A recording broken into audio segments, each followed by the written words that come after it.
Hi friends, நம்ம எல்லார் வீட்லேயுமே கண்டிப்பாக எப்போவுமே சமையலில் இருக்கக்கூடிய ஒரு பொருள்னால் சாம்பார் சொல்லுவோம். அது கத்திரிக்காய், முருங்கைக்காய், மாங்காய் போட்டு இன்றைக்கி நான் செஞ்சுருக்கேங்க.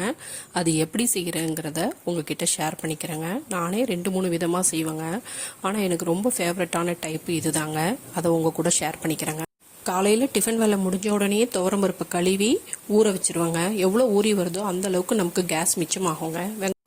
பெரிய வெங்காயம் ஒன்று பெருசாக கட் பண்ணி வச்சுருக்காங்க. 10 பல்லு பூண்டை கட் பண்ணி வச்சுருக்காங்க. 2 பச்சை மிளகாய், 1 பழுத்த தக்காளி, ஜீரகத்தூள், மல்லித்தூள், கல் உப்பு, மஞ்சள் தூள், பெருங்காயத்தூள், கொஞ்சமாக பெருங்காயத்தூள். இது எல்லாத்தையும் இந்த பருப்பு ஊறினதுலேயே சேர்த்து போட்டுக்கிறோங்க. ஸ்பூனால் ஒரு மிக்ஸ் பண்ணி வச்சுக்கிறோங்க. எவ்வளோ கலர்ஃபுல்லாக இருக்குது பார்த்தீங்களா? இதை ஒரு 3 விசில் இட்டால் போதுங்க. நல்லா பருப்பு வெந்து வரும்.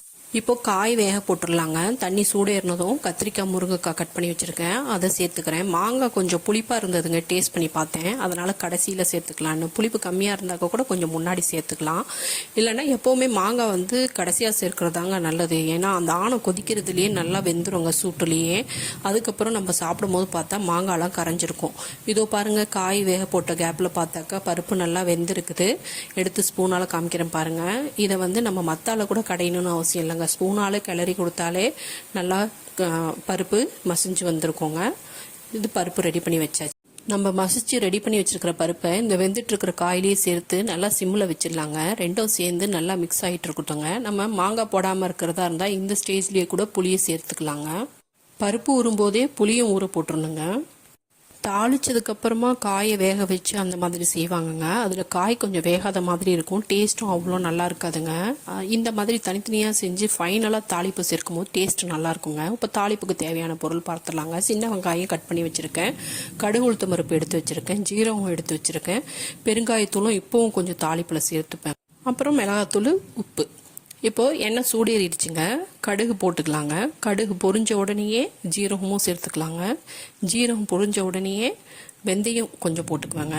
ஏன்னா அது கொஞ்சம் குளிர்ச்சி தான். எல்லாத்துலேயும் வெந்தயம் சேர்த்துக்கிறது நல்லது தாங்க. தாளிக்கும் போது பெரிய பஞ்சாயத்து ஆயிடுச்சுங்க. சின்னவங்க மாங்காய் ஊற வச்சுருந்தாங்களாம் கட் பண்ணி, அதை பெரியவங்க எடுத்துக்கிட்டாங்க அப்படின்னு சொல்லிட்டு ஒரே கம்ப்ளைண்ட்டு. உங்களுக்கும் இந்த மாதிரி தாளிக்கும் போதெல்லாம் பிள்ளைங்களோட பஞ்சாயத்து வருமாங்க. இப்போ வெந்தயம் சேர்த்ததுக்கப்புறமா வெங்காயம் சேர்த்துக்கலாங்க. வெங்காயம் நல்லா பொன்னிறமாக வரணுங்க. வெங்காயத்தோடு சேர்த்து கருவேப்பிலை கூட போட்டுக்கலாங்க. அந்த டைமில் என்கிட்ட கருவேப்பிலை இல்லாததுனால நான் சேர்க்கலைங்க. வெங்காயம் நல்லா பொன்னிறமாக வரணுங்க. அதுக்கப்புறமா தான் நம்ம மிளகாத்தூள் சேர்க்கணுங்க. இப்போ வெங்காயத்தோடு சேர்த்தோன்னா ஆணும் நல்லா கலர்ஃபுல்லாக இருக்குங்க. மிளகாய் கொஞ்சம் வறுத்து 1 நிமிஷம் போட்டால் போதுங்க. மிளகாத்தூள் போட்டு உடனே தக்காளி சேர்த்துக்கலாங்க.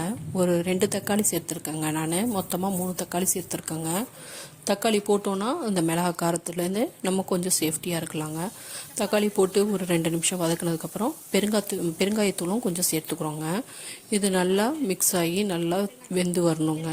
நல்லா தக்காளி குக் ஆகிருக்கணும். தக்காளி மசிஞ்சதுக்கப்புறமா இந்த கலவை எல்லாத்தையும் சேர்த்து நம்ம இந்த பருப்பு காயெல்லாம் சேர்த்து சிம்மில் வச்சிடணும் இல்லைங்களா. நான் இங்கே என்னோடய வசதிக்காக பக்கத்தில் இறக்கி வச்சுக்கிட்டாங்க. ஓரளவுக்கு நல்லா வெந்து வந்துருச்சுன்னு இந்த தாளிப்பை அதில் சேர்த்துக்கிறோங்க.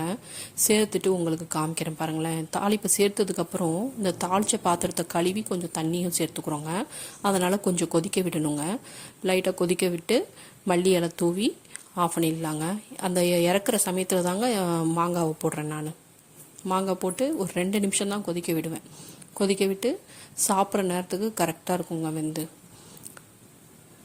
எவ்வளோ கலர்ஃபுல்லாக இருக்குன்னு பாருங்களேன். மல்லித்தலை தூவி மனமும் அவ்வளோ மனமாக இருந்ததுங்க. ருசியும் அவ்வளோ ருசிங்க. நீங்களும் ட்ரை பண்ணி பாருங்கள். தேங்க்யூ.